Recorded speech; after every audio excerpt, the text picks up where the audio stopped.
Old School RuneScape's most successful project is Game Jam.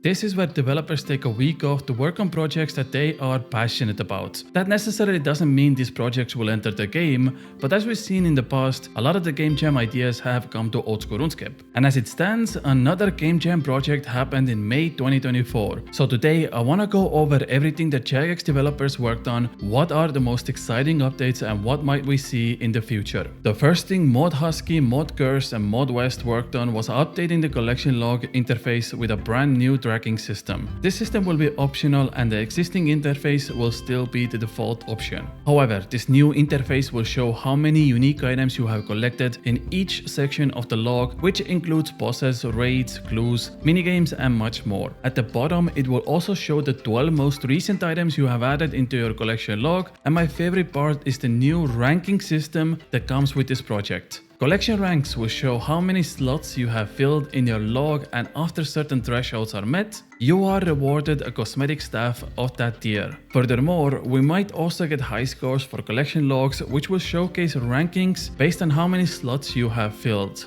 This is really great and I do hope we will see it in the game. My second favorite project was the official Runescape Bingo interface. This idea might actually bring the bingo board to in-game, so you can always look out for what items your team has already filled out and what items or experience you still might need to gain. If you're the host, it will let you set up customizable grid with different challenges. You can put certain KC of bosses, you can put skilling tasks, you can add different drops and much more. Once you complete the task, the grid will show up as green and you don't have to manually verify everyone's boards. You can even customize the size of your grid. So for example, if you want a 3x3 for solo bingo or a 6x6 for a team bingo, all these options will be available. And finally, this means that the entire bingo pot, which usually consists of hundreds of millions of GP, can be evenly distributed between winners, and you don't have to trade over the money to one player anymore. This is a great update. Definitely hope it will make it into the game. The next Game Jam project is bank loadouts. This idea already exists as a RuneLite plugin, but jagex wants to bring this into the official game. What it allows you to do is easily change your entire inventory or equipment. If you just did a farm run and now want to do a Slayer task,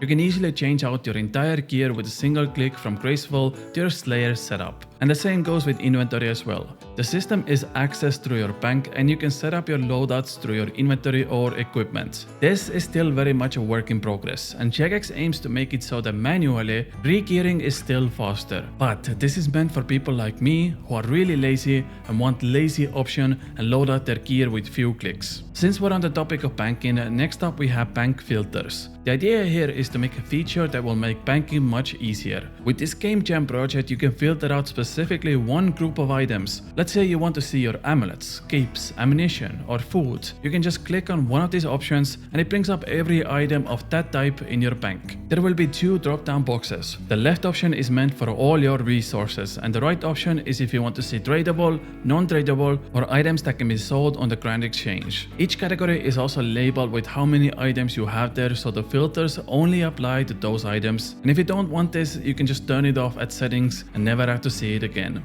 And since we're still talking about banking, the final Game Jam project is a new interface for depositing items, which is meant to make it more linear and mobile friendly. With this new deposit box interface, you'll be conveniently able to deposit your worn items without having to deal with the current clunky version. You can even lock in items you don't want to deposit, so even if you misclick an item while depositing, it won't go into your bank. Next up, we have new options for teleporting. This project is called Mini Menu, and it's a quality of life improvement to the current teleporting system. This new option gives you an extra sub-menu to all your right-click options, so you don't have to use multiple clicks to teleport around. Keep in mind, if you're in combat or if you get attacked, this menu will still get cancelled. But if you're not in combat, you can just use the teleport option with one click. This is really good for something like Runescape, which has dozens of different options and can now be accessed much more easily. Next Game Jam project is POH customization. This project aims to step up the customization game with a suite of new furniture and decor options. Firstly, we might get new POH themes coming to Old School RuneScape.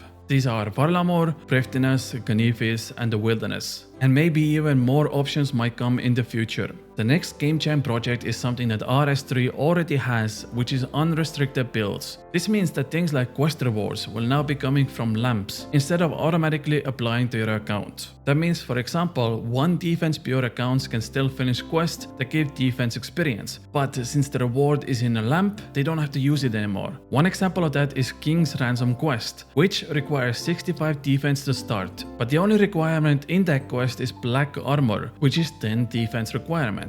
This would also mean moving the Chivalry Prayer from 65 defense to 0, and you could unlock it after completing the Holy Grail quest. Since currently the level 60 prayer has no place in the game, this would allow peers to have a prayer that gives 3% more damage, but doesn't really affect main accounts since piety will stay the same. The idea is to bring more unique account builds into the game without it affecting players who have normal accounts. Like for example, the current Perilous Moon's armor requires 50 defense, but is easily something that pure accounts could also benefit from. So the idea is to add a new rare drop from Perilous Moons that allows you to attach it to already existing armor and reduce its defensive stats to 1. This will allow 1 defense pures to also take advantage of this armor. The next project made by Maud Sarney is a RuneScape card game that was already introduced in the first Game Jam and has now been updated. This card game inside RuneScape will basically work as a 1 versus 1 battle, and you will use various cards to level up your main character until you're ready to defeat your opponents. So here we have a melee tutor as our character, and next to it we have different options that allow us to either move around in the battlefield or add buffs to yourself or debuffs to the enemy. Once both players are ready, they enter the battlefield and both of their characters fight it out. The game also has event cards, which give random benefits to both players. Without getting too deep into this, I recommend giving it a read yourself,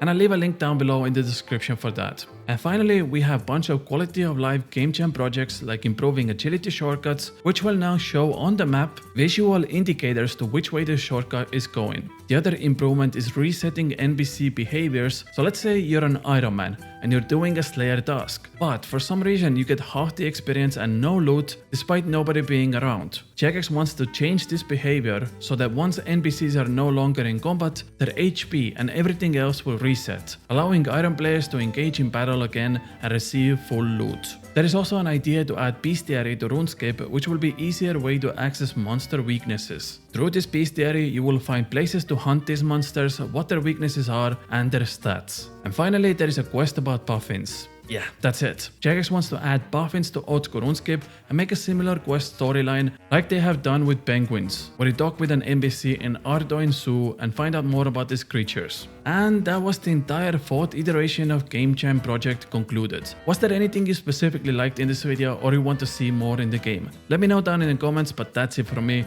If you enjoyed the video, make sure to subscribe, and I'll see you all tomorrow with another video. I love you all very much. Bye.